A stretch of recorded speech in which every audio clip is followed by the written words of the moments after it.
ओम शांति। आज 9 दिसंबर 2023 की साकार मुरली। आज की मधुर मुरली के सार में मीठे मीठे बाप दादा ने कहा, मीठे बच्चे, एक बाप के साथ सच्ची मोहब्बत हो तो बाप तुम्हें अपने साथ घर ले जाएंगे, सब पापों से मुक्त कर देंगे, स्वर्ग का मालिक बना देंगे। प्रश्न, अपने आप को खुशी में रखने के लिए कौन सी मुख्य धारणा चाहिए?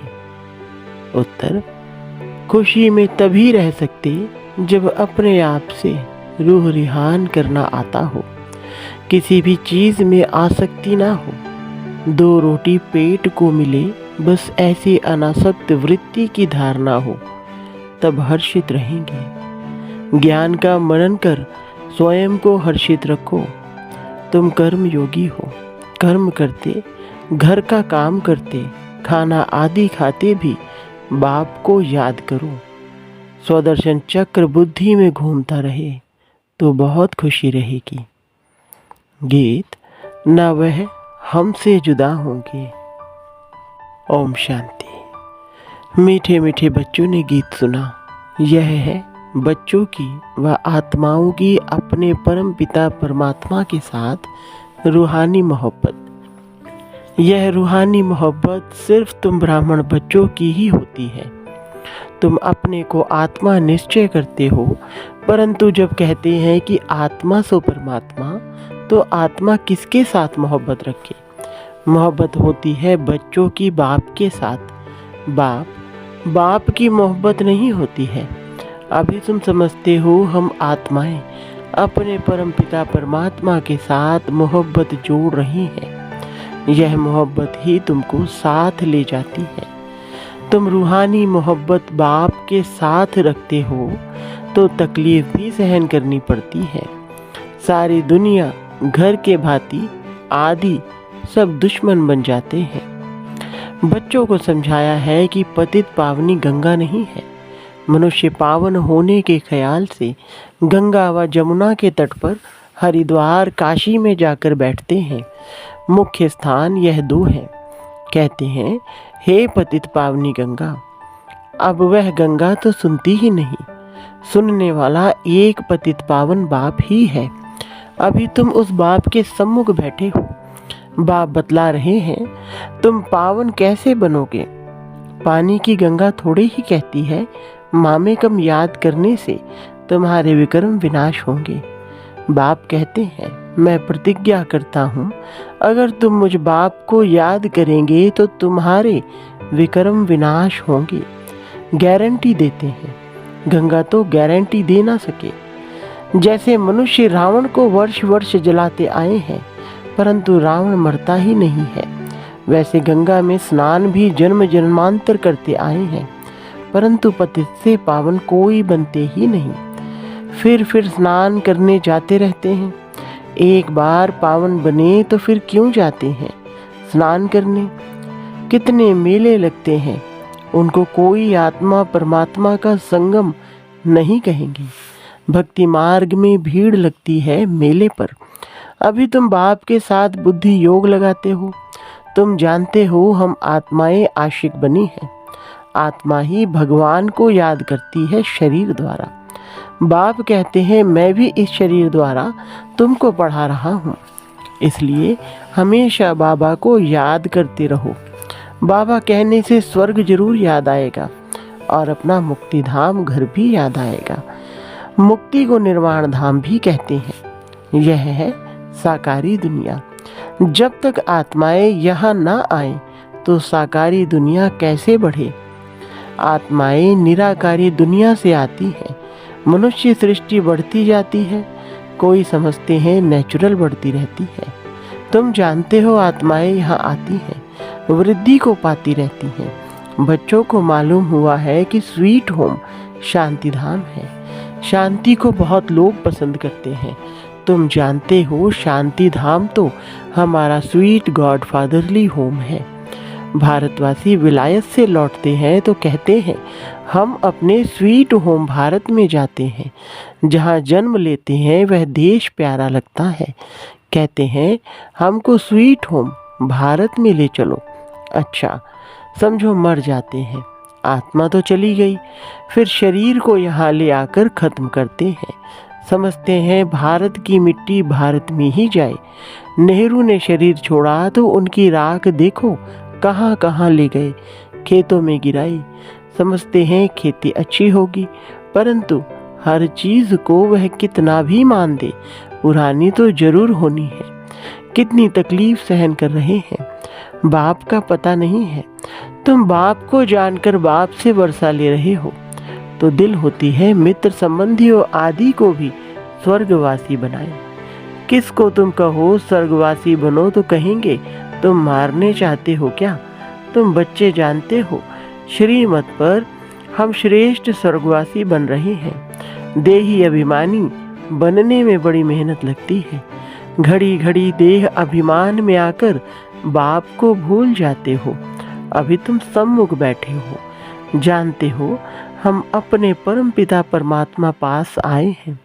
बाबा कहते हैं आगे कभी मिले थे, तो झट कहते हैं हाँ बाबा, 5000 वर्ष पहले। यह तुम्हारा गुप्त अक्षर है और कोई कॉपी कर ना सके। भल श्री कृष्ण का वेश धारण कर लेते हैं, कहते हैं हम आए हैं स्वर्ग की स्थापना करने, परंतु यह बात की 5000 वर्ष पहले भी स्वर्ग स्थापन किया था, यह कह ना सके। तुम ही कहते हो बाबा, 5000 वर्ष पहले हम आपसे वर्षा लेने आए थे, आपने राजयोग सिखाया था। यह आत्मा कहती है इस शरीर द्वारा अपने को आत्मा निश्चय कर और बाप को याद करना है। इसमें सर्वव्यापी की तो बात ही नहीं। यह भी नहीं समझते हैं कि ब्रह्मा जरूर साकार में होना चाहिए, जिस द्वारा परम पिता परमात्मा सृष्टि रचते हैं। पतित पावन बाप आकर सो देवी देवता पावन बनाते हैं। बाप ही स्वर्ग का रचयिता है, तो जरूर स्वर्ग में मनुष्य चाहिए। बाबा आकर तुम्हें स्वर्ग का द्वार बताते हैं, तुम कोशिश करते हो हम नरकवासी को स्वर्गवासी बनाएं। कोई बड़े आदमी को सीधा कहो तुम पतित नरकवासी हो तो कितना बिगड़ पड़ेंगे। अभी तुम जानते हो हम नरक से निकल स्वर्ग में जा रहे हैं। अभी हम संगमवासी हैं, हम आत्माएं अब जा रही हैं इस शरीर को छोड़ बाबा के साथ बाबा के घर। यह है तुम्हारी रूहानी यात्रा, बाबा की याद में रहना है। समझते हो यह शरीर जहाँ तक रहेगा वहाँ तक यात्रा चालू है। कर्म भी तो करना है, भल खाओ पियो खाना पकाओ, जितना समय मिले बाप को जरूर याद करना है। दफ्तर में बैठते हो, देखो फुर्सत है तो बाबा की याद में बैठ जाओ, बहुत कमाई है। ट्रेन में सफ़र करते हो, उस समय तो कोई काम नहीं रहता है, बैठे हुए बाबा को याद करते रहो।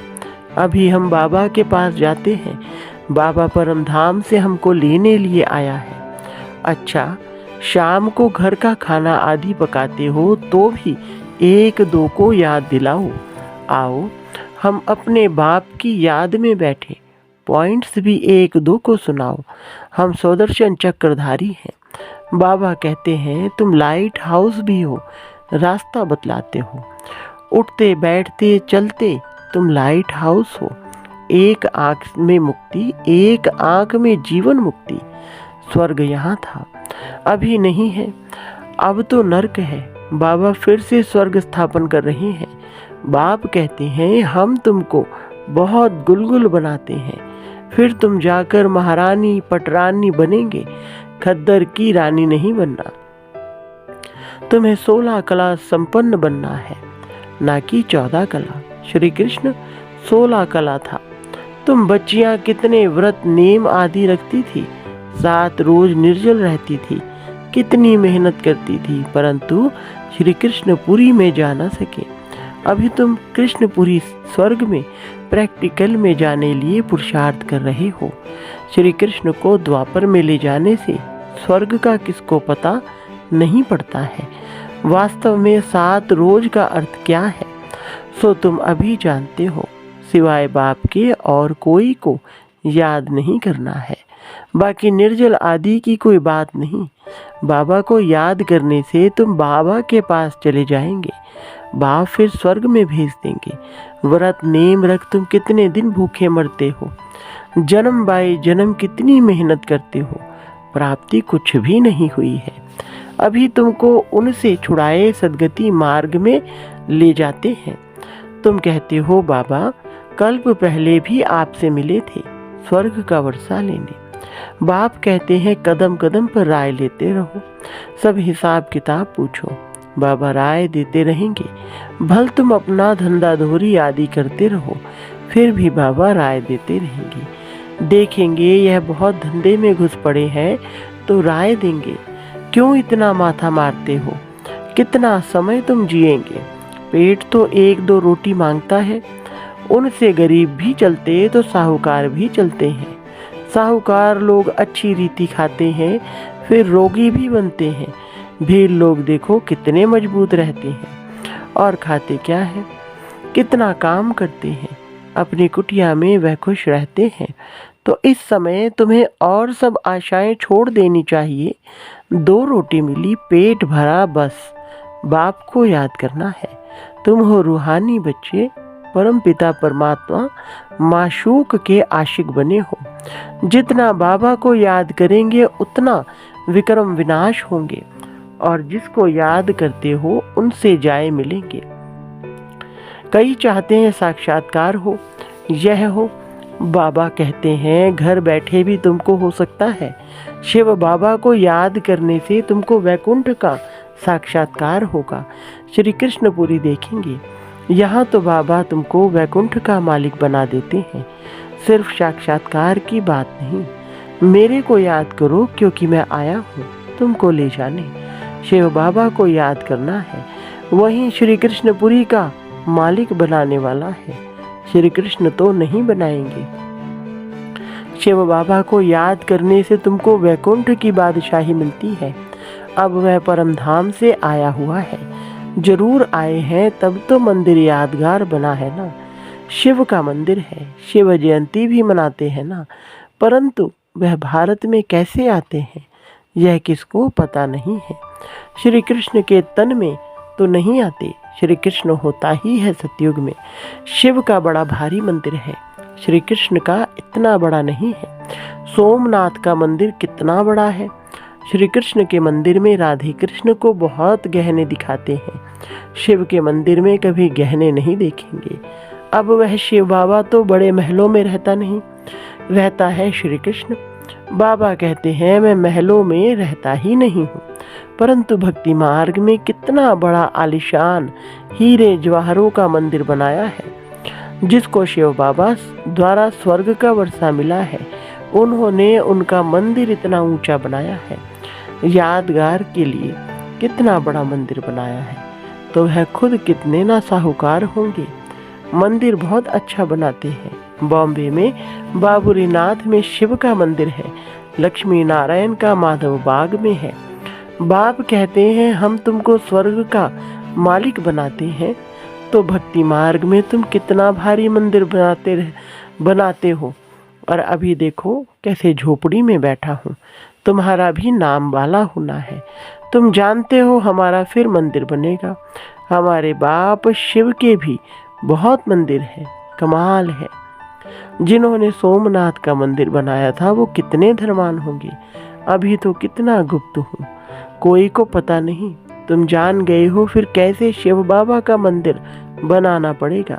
भक्ति मार्ग में आएंगे मम्मा बाबा जो पहले नंबर में पूज्य बनते हैं, वैकुंठ के मालिक बनते हैं। फिर पहले पहले पुजारी बन मंदिर भी उनको ही बनाना है। तो दिल में कहेंगे ना हम ही पुजारी बन मंदिर बनाएंगे। ऐसी ऐसी बातों में रमण करने से फिर यह पुरानी दुनिया भूल जाएगी। आपस में भी ऐसी ऐसी बातें करनी चाहिए तो तुमको खुशी बहुत रहेगी। अपने से रूह रिहान करो। सुप्रीम रूह बैठ तुम्हारी रूह को रिझाते हैं, इस ज्ञान से हर्षित बनाते हैं। तुम कहते हो हम कल्प बाद फिर से आए हैं, अनेक बार बाप से मिले हैं, वर्षा पाया है, ऐसे ऐसे आपस में बातें करनी चाहिए, फिर तुम कर्म योगी भी हो। भल घर में खाना आदि पकाओ, खुशी रहेगी। तुम 84 जन्मों की हिस्ट्री ज्योग्राफी को जानती हो। हम अभी ब्राह्मण बने हैं, फिर देवता बन राज्य करेंगे, पुजारी से पूज्य बनेंगे, फिर महल आदि बनाएंगे। अपनी ही हिस्ट्री ज्योग्राफी सुनाते रहो। हमारी हिस्ट्री ज्योग्राफी चक्र कैसे लगाती है, इसको ही स्वदर्शन चक्रधारी कहा जाता है। तुम तीनों लोगों को जानने वाले हो, ज्ञान का नेत्र तुम्हारा खुला है। यह चक्र याद करने से तुमको बड़ी खुशी रहनी चाहिए, बाप को भी खुशी रहती है। अभी तुम सेवा में उपस्थित हो। तुम सेवाधारियों के मंदिर फिर बाद में भक्ति मार्ग में बनेंगे। अभी मैं तुम बच्चों की सर्विस में आया हूँ, तुमको स्वर्ग का पूरा वर्षा देने आया हूँ।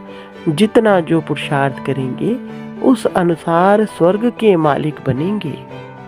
अच्छा, मीठे मीठे सिकिलधे बच्चों प्रति मात पिता बाप दादा का याद प्यार और गुड मॉर्निंग। रूहानी बाप की रूहानी बच्चों को नमस्ते। रूहानी बच्चों की रूहानी बाप दादा को नमस्ते जी। धारणा के लिए मुख्य सार नंबर 1, चलते फिरते लाइट हाउस बन सभी को रास्ता बताना है। सब आशाएं छोड़ एक बाप की याद में रहना है, बाप से राय लेते रहना है।